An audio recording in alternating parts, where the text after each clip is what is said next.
Sometimes we'll be asked to find the volume of specific cubes and cuboids. There is one equation that will help with both. The equation to find the volume of a cube and a cuboid is length times width times height.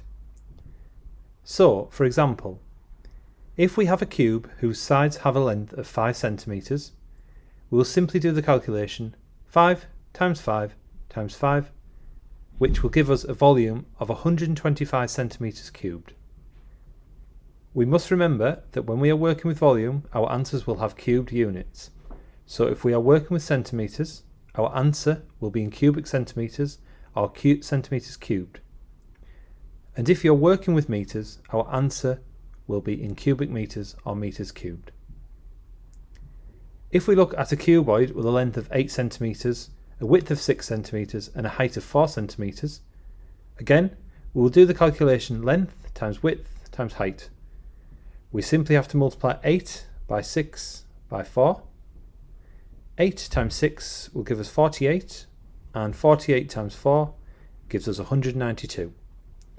So the volume is 192 centimeters cubed. Because we are multiplying the three dimensions, length, width and height, we can change the order of the calculation if it makes it easy for us. For example, here we could have done 6 times 4 is 24, and 24 times 8 is also 192.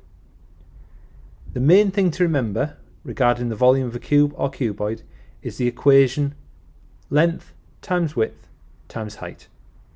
Now I hope this helps and you know a little bit more about the volume of cubes and cuboids. Thank you for watching, and please don't forget to like and subscribe to the channel.